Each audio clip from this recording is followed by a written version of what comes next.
This is Free on Board, a podcast by Tridge. You're in the best place to get agricultural news, data, and insights. Let's get on with the updates.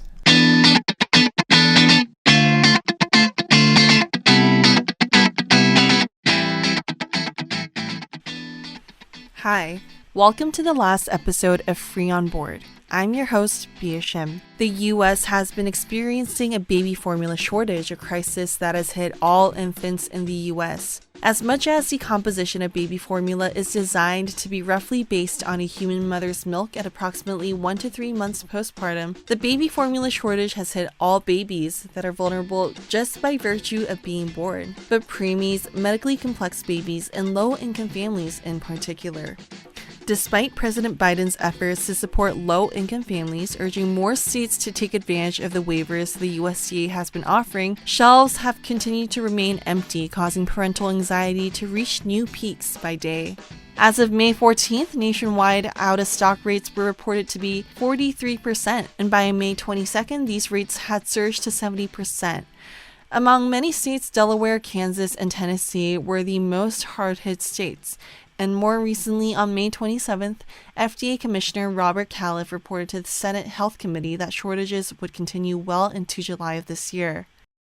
Today, we have our very own Prince Yawson, a senior global market analyst specializing in the dairy market, giving an autopsy on how the baby formula shortage in the U.S. really came about. So join me in welcoming Prince Yawson to the podcast.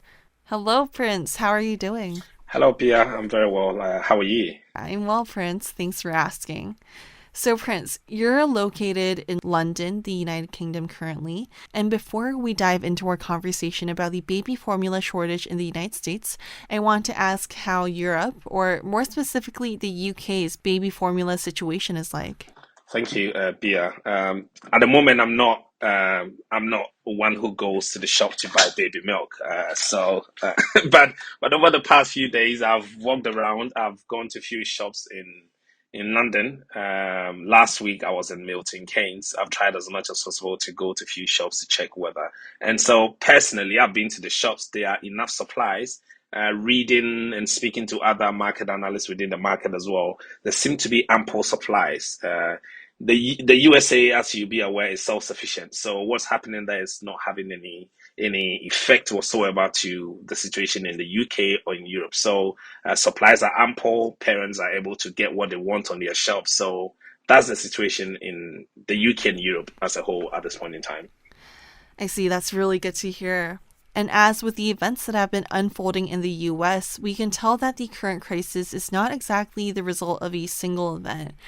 But this crisis has been coming along for quite some time now. So, Prince, what factors would you say contributed the most to this tipping point? Thank you, Bia. Of course, we know that those who work within the industry or within the dairy markets are aware that this has been long coming. The first thing is to talk about the COVID crisis that we had. So when COVID broke out and we saw cases in the USA, of course, parents panicked and everyone panicked. So what happened was that parents tried as much as possible to hoard. They went into retail shops or they bought their product and they bought so much to the extent that the demand just shot up at a point in time. Then after them making their purchases out of the panic, the demand went down. Right. And so, of course, it became difficult for manufacturers or suppliers to be able to determine how much to supply for any particular month.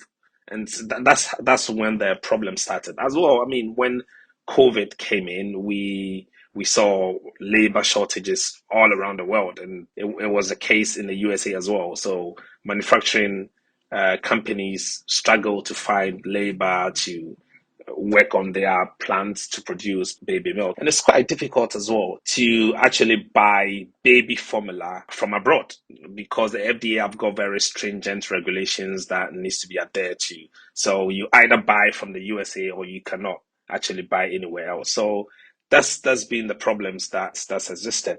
Also, we are aware that, for example, after the new trade agreements that came into force in July 2020, when Trump put in place between the USA, Mexico, and Canada, it became difficult, for example, for Canada to export SMP, right, or baby milk from that side to the US of A. And Canada used to be very huge trading in terms of dairy, trading partner with USA.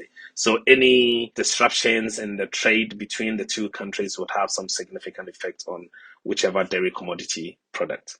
Absolutely. And you also wrote in your analysis about the Abbott baby formula fiasco in Michigan, where they had a bacterial infection.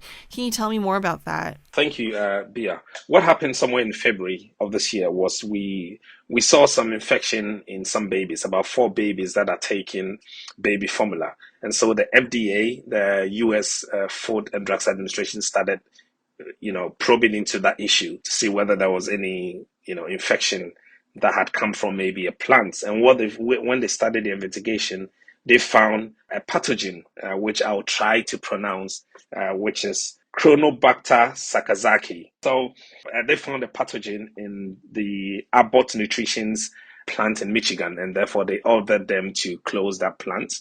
And then Abbott Nutrition then had to recall some of their products within the market. So that caused that tightness within the market because, of course, most products were recalled. But there's always recall that happens in markets in the USA. But at this point, it became very difficult and tight on the back of the supply snacks or the supply chain snacks that we saw during the COVID pandemic. And so that's been the situation that's developed. I see, I see. Wow, that must have been a terrible time because I know that Abbott, supplies a large portion of the USA's baby formula. Another factor you mentioned in your analysis was the supply chain crunch, largely brought about by the pandemic and the conflict in Russia and Ukraine. Can you speak more on that, Prince?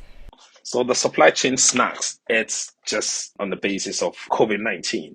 So of course, we know when COVID came in all around the world, there were supply chain disruptions and transportation of products from one place to the other became a problem.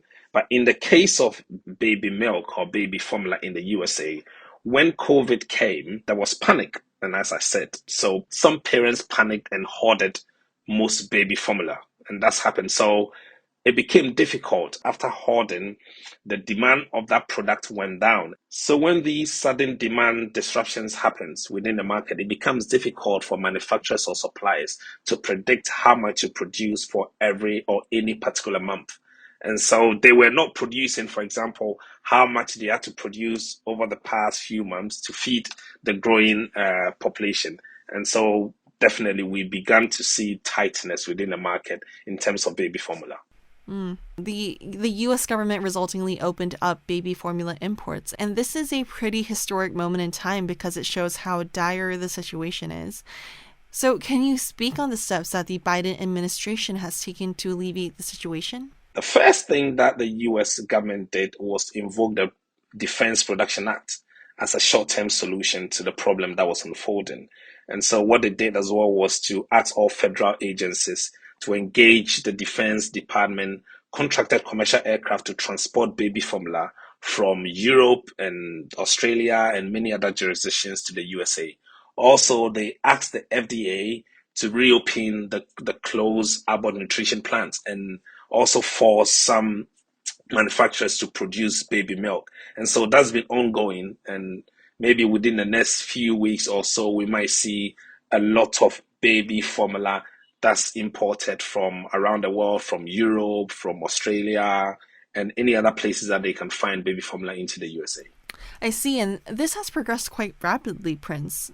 So they've authorized imports pretty quickly after they invoked the Defense Production Act. And so baby formula shipments from other countries like Australia and Germany are set to make their way to the USA right now. Thank you, Bia. Already we've seen some shipment from Europe.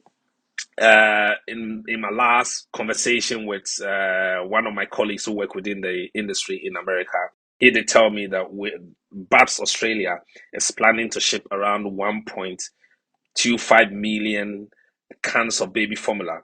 And that, if you look at it in terms of baby bottles, that is around 27 million baby bottles of baby infant milk, right? So that will go a long way to alleviate the tightness that we've seen within the baby formula market in the USA. So I would assume, Prince, that the 27 million bottles of infant formula milk would have real implications on end consumer shelves in the US. That's very true. So the US government keeps importing baby formula from abroad, and definitely that would find itself onto the shelves of shops and retail outlets and so on and so forth. So any parent who goes out within the next few days and few weeks will then find what was non-existent on the shelves weeks before. And so that should go a long way to losing the supply crunch that we've seen in the recent past. Absolutely. Well, thank you so much for your insight and time today, Prince. Thank you so much, Bia, and we hope that the situation does get better. Thank you.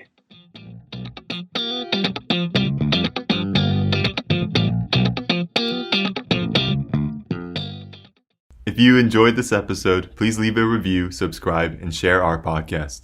Check out tridge.com/intelligence-data for more price analyses and up-to-date insights into the food and agricultural industry.